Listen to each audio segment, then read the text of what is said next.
आज हम अपना इससे पहले वाले जो वीडियो है उसके अंदर हमने chapter number 11 class 12 biotechnology principles and processes के प्रिंसिपल्स के बारे में हम पार्ट 2 में डिस्कस कर चुके हैं। Now we will start conceptual development किसकी? Conceptual development of the principle of genetic engineering. अभी हमने जो इससे पहले वाली वीडियो में जेनेटिक इंजीनियरिंग टर्म क्या होती है, उसके अंदर हम क्या इंसर्ट करते हैं, ये सारी चीज़ें हम एक्सप्लेन कर चुके हैं। जिन्होंने नहीं देखा है वो पिछली वाली वीडियो को देखकर अपने इस टॉपिक को कवर कर सकते हैं। अब हम इसमें देखेंगे कंसेप्चुअल डेवलपमेंट यानी कंसेप्ट क्या है, यानी कि जब हम जेनेटिक इंजीनियरिंग कर रहे हैं, हम प्रिंसिपल ऑफ जेनेटिक इंजीनियरिंग अगर हम कर रहे हैं तो उसका मेन कंसेप्ट क्या है कि how can we do genetic engineering. तो इसके अंदर आप थोड़ा सा इसके बारे में इसमें इंट्रोडक्शन में दिया हुआ है, इसको हम थोड़ा सा पढ़ लेते हैं। कि देखिए, आप सब समझते हैं कि एडवांटेज ऑफ सेक्सुअल रिप्रोडक्शन के एडवांटेज ज़्यादा होते हैं एसेक्सुअल रिप्रोडक्शन में। क्यों? क्योंकि सेक्सुअल रिप्रोडक्शन के अंदर जो फॉर्मर होते हैं, जो भी पेरेंट होते हैं, ठीक है, प्रोवाइड करते हैं, वो क्या प्रोवाइड करते हैं? अपॉर्चुनिटीज़ का मतलब ज़्यादा ऑफर, किसके? मतलब उनके अंदर ज़्यादा वेरिएशंस आने के और ज़्यादा वेरिएशंस आने के चांसेस होते हैं। दूसरी बात, जो फॉर्मुलेशन है, जो ये फॉर्मेशन है, वो किस वजह से है, यानी कि जो भी बना है। मान लो सेक्सुअल रिप्रोडक्शन के बारे में थोड़ा आपको बताती हूँ। सेक्सुअल रिप्रोडक्शन में क्या होता है, सपोज दैट ये कोई एक पेरेंट है, मेल पेरेंट, और ये एक पेरेंट है, फीमेल पेरेंट, ठीक है। इनके जो गैमिट्स होते हैं, इनके ये गैमिट्स हो गए, इनके ये गैमिट्स हो गए, गैमिट्स के फ्यूज़न होगा। फ्यूज़न होने से यहाँ पे जो बनता है वो जाइगोट बनता है, और जाइगोट में प्रोजेनी फॉर्म होती है। जाइगोट से, क्योंकि जाइगोट जब डेवलप होगा तब जाके एम्ब्रियो बनेगा, और एम्ब्रियो बनेगा, एम्ब्रियो से न्यू ऑर्गेनिज्म की फॉर्मेशन होगी, तो इतना आप समझते हैं। तो इसके अंदर क्या होता है, इसके अंदर कुछ करेक्टर तो मदर के आते हैं, कुछ करेक्टर इसमें फादर के, यानी कि कुछ करेक्टर मेल के आ जाएंगे, कुछ फीमेल के आ जाएंगे, जिसकी वजह से इसके अंदर जो ये कॉम्बिनेशन होगा, तो दैट ये जो जाइगोट बना है, जाइगोट जो होता है वो हाफ करेक्टर, हाफ जीन्स जो होता है वो इनहेरिट करता है मेल से और हाफ करता है फीमेल से। इसलिए जो ये कॉम्बिनेशन हो गया, ये जो यूनिक कॉम्बिनेशन हो गया, वो किसका है? एक यूनिक कॉम्बिनेशन है, किसका? जेनेटिक सेटअप मतलब जीन्स यानी गैमिट्स, जिसके अंदर सम ऑफ विच, जिसके अंदर अब जो ये करेक्टर इसने इनहेरिट किए हैं, ठीक है, जो भी करेक्टर इस जाइगोट के अंदर इनहेरिट हुए हैं, जो भी करेक्टर इसके अंदर ट्रांसफ़र हुए हैं, वो कुछ करेक्टर हो सकता है कि कुछ करेक्टर बेनिफिशियल भी हो और कुछ बेनिफिशियल ना भी हो। तो ज़रूरी नहीं है कि 100% करेक्टर आर बेनिफिशियल और हो सकते हैं, नहीं, ऐसा कोई फाउंडेशन नहीं होता है। तो सम ऑफ विच, तो जो ये जेनेटिक सेटअप है इसमें से, यानी जो ये जीन्स जो हुए हैं, जो जीन्स का जो ये कॉम्बिनेशन हुआ है, उनमें से कुछ जो होंगे वो तो बेनिफिशियल हो सकते हैं ऑर्गेनिज्म के, और बेनिफिशियल ऑर्गेनिज्म के लिए ही नहीं बल्कि उसकी पॉपुलेशन के लिए। पॉपुलेशन का मतलब होता है कि जो जैसे ह्यूमन बीइंग है, तो ह्यूमन बीइंग के अगर किसी करेक्टर को उनकी प्रोजेनी ने इनहेरिट कर लिया, तो उसके बाद और जो प्रोजेनी फॉर्म होगी या उनकी जो नंबर ऑफ स्पीसीज़ हैं, बहुत सारी स्पीसीज़ हैं, सभी के अंदर ये बेनिफिशियल हो सकता है। उस ऑर्गेनिज्म के लिए तो होगा ही होगा, प्लस में वो ह्यूमन जाति पूरी के लिए वो बेनिफिशियल हो सकता है। जबकि जो एसेक्सुअल रिप्रोडक्शन है, एसेक्सुअल रिप्रोडक्शन जो होता है उसके अंदर जेनेटिक इन्फॉर्मेशन जो होती है वो प्रिजर्व होती है। प्रिजर्व मतलब जो पेरेंट्स के अंदर जो जेनेटिक करेक्टर होंगे वही उनके प्रोजेनी में आएंगे। जबकि जो सेक्सुअल रिप्रोडक्शन होती है, सेक्सुअल रिप्रोडक्शन के अंदर परमिट वेरिएशन, जबकि उसके अंदर काफ़ी सारी वेरिएशंस आती हैं। अगर आप देखें ट्रेडिशनल हाइब्रिडाइजेशन, ट्रेडिशनल मतलब पुराने टाइम पर, हाइब्रिडाइजेशन का मतलब क्या होता है? हाइब्रिड बनाना। हाइब्रिडाइजेशन मतलब हाइब्रिड, जिस टेक्निक से हाइब्रिड की फॉर्मेशन होती है। जैसे कि सपोज दैट यहाँ पर एक पेरेंट है, यहाँ दूसरे पेरेंट है, ठीक है, ये दोनों पेरेंट हैं, हमने कुछ करेक्टर इस पेरेंट के सेलेक्ट किए और कुछ करेक्टर इस पेरेंट के सेलेक्ट किए, और हमने उन दोनों करेक्टरों को, सपोज दैट इसका हमने ये करेक्टर लिया और इसका हमने ये करेक्टर लिया, और दोनों को हमने क्या करा दिया? फ्यूज़ करा दिया। फ्यूज़ कराने के बाद हमारे पास जो ये एक नई प्रोजेनी बनी है, इसके अंदर दोनों करेक्टर आ रहे हैं, ठीक है। तो इसका मतलब ये जो प्रोजेनी है इसके अंदर दोनों करेक्टर आ रहे हैं। तो fusion of two type of gamete, यानी दो तरीके के गैमीट्स का जो हमने ये फ्यूज़न कराया है वो भी किस अकॉर्डिंग, जो हम चाह रहे थे। तो ये प्रोसेस जो होता है वो कहलाता है हाइब्रिडाइजेशन प्रोसेस, हाइब्रिडाइजेशन प्रोसेस। और इसके बाद जो ये प्रोजेनी बनी है ये प्रोजेनी कहलाती है हाइब्रिड, हाइब्रिड वैरायटी, क्योंकि ये न्यू वैरायटी है। ये वो वैरायटी है जिसके अंदर डिज़ायरेबल करेक्टर प्रेजेंट थे, जो करेक्टर हम चाह रहे थे वो करेक्टर इस प्रोजेनी के अंदर प्रेजेंट थे।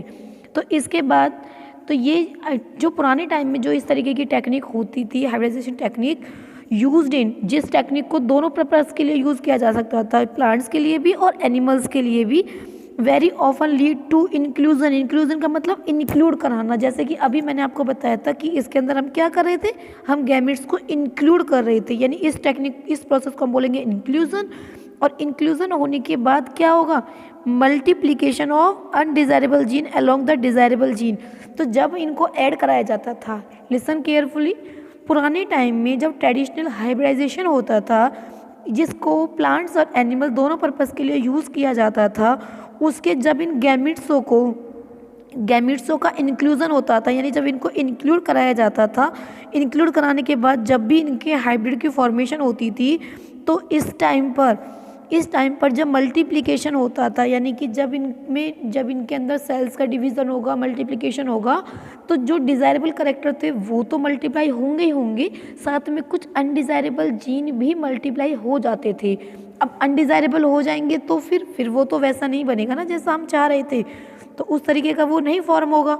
तो उस तरह का नहीं फॉर्म होगा तो कैसा हो जाएगा, क्योंकि उसके अंदर कुछ अनवांटेड अनडिज़ायरेबल जो हमारी इच्छा नहीं थी उस तरह के करेक्टर्स का भी मल्टीप्लिकेशन हो गया है। इस टेक्निक के अंदर क्या होता है, the technique of genetic engineering which include creation. तो अब ये एक टेक्निक है जेनेटिक इंजीनियरिंग की जिसको अब हम पढ़ रहे हैं, जिसके एडवांटेज, जिसकी कंसेप्चुअल स्टडी को हम कर रहे हैं। Technique of genetic engineering which include, उसके अंदर क्या इंक्लूड किया गया, उसके अंदर क्रिएट किया गया, क्या क्रिएट किया गया, एक रिकम्बिनेंट डीएनए को क्रिएट किया गया। जब रिकम्बिनेंट डीएनए क्रिएट हो गया फिर यूज़ ऑफ जीन क्लोनिंग, इसको जीन की क्लोनिंग करने के लिए, क्लोनिंग करना मतलब सेम टाइप के जीन और ज़्यादा बनाना, जैसे कि ये कोई एक जीन है, अब इसी के जैसा एक और जीन बना दिया हमने, इसी के जैसा एक और जीन बना दिया, तो सेम टाइप के जीन का फॉर्म होना, इसको हम बोलते हैं क्लोन।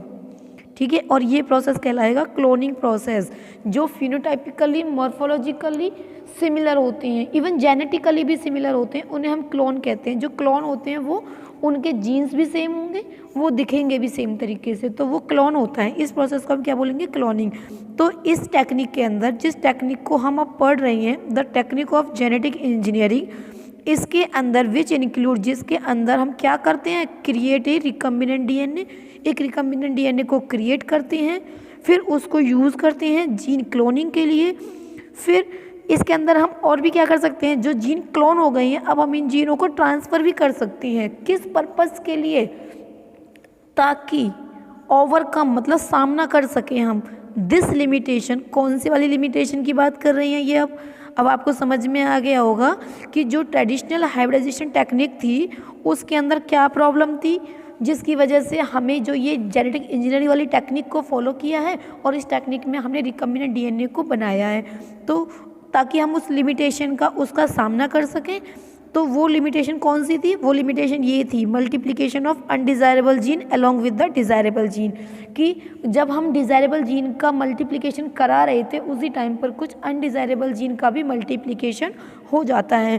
तो इसी वजह से जो ये टेक्निक जेनेटिक इंजीनियरिंग टेक्निक को फॉलो किया गया है और इस टेक्निक के अंदर एक रिकम्बिनेंट डीएनए को बनाया गया है, फिर उससे जीन क्लोनिंग भी करेंगे, जीन ट्रांसफ़र भी करेंगे, ताकि ये वाली दिक्कत ना बने, ताकि ये अनडिज़ायरेबल जीन है वो ना हो। इसलिए हम क्या करेंगे, अलाउ अस टू आइसोलेट, उसे अलग रखेंगे और इंट्रोड्यूस ओनली वन, या तो एक या फिर एक सेट ऑफ डिज़ायरेबल जीन, हम या तो एक जीन को इंट्रोड्यूस करेंगे या हम एक सेट ऑफ जीन मतलब ये पेयर ऑफ जीन को हम इंसर्ट करेंगे, या फिर हम एक आधा टाइप के जीन को चाह रहे हैं उसको भी हम इसमें इंसर्ट करेंगे विदाउट इंट्रोड्यूसिंग और वो भी हम क्या इंट्रोड्यूस करेंगे, देखो हम इनको अलग रखेंगे और जब हमें इंट्रोड्यूस करना होगा, जब हमें किसी भी होस्ट के अंदर, जैसे कि मान लो ये कोई एक होस्ट है, जैसे कि ये कोई एक होस्ट है, इस होस्ट के अंदर हमें कोई जीन इंसर्ट कराना है तो हम पहले उस जीन को क्या रखेंगे, अलग रखेंगे।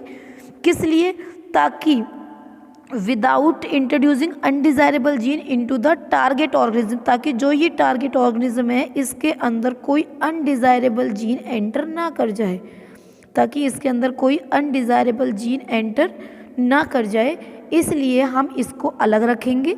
और हम एक बार में या तो एक या फिर हम इस सेट, 2-3 तरह के जीनों का हमने कोई सेट तैयार कर लिया है, इस सेट ऑफ जीन को भी अगर हम इंट्रोड्यूस करेंगे, लेकिन हम ये ध्यान रखेंगे कि कोई भी अनडिज़ायरेबल जीन है वो टारगेट ऑर्गेनिज्म के अंदर एंटर ना कर जाए। ठीक है, तो ये आपको इतना क्लियर हो गया होगा कि इसके अंदर हमने क्या क्या पढ़ लिया है। हमने ये पढ़ा है कि जो कंसेप्चुअल डेवलपमेंट हम पढ़ रहे हैं, किसकी डेवलपमेंट पढ़ रही हैं, जेनेटिक इंजीनियरिंग की डेवलपमेंट पढ़ रही हैं। तो आगे हम देखेंगे कि जो ये डीएनए, नेक्स्ट वीडियो के अंदर हम ये देखेंगे कि जो ये कोई भी होस्ट ऑर्गेनिज्म था, इसके अंदर जब हमने ये एक रिकम्बिनेंट डीएनए को इंसर्ट किया, ये एक रिकम्बिनेंट डीएनए हो गया, इस डीएनए को जब हम इंसर्ट करेंगे तो इस डीएनए का क्या रोल हो सकता है, क्या है ये रिकम्बिनेंट डीएनए और क्यों हम इसको इसमें इंसर्ट कर रहे हैं, ये हम नेक्स्ट वीडियो में कवर करेंगे। तो इतना शायद आपको क्लियर हो गया होगा। फिर भी किसी को कोई प्रॉब्लम हो तो कमेंट करके बता सकता है।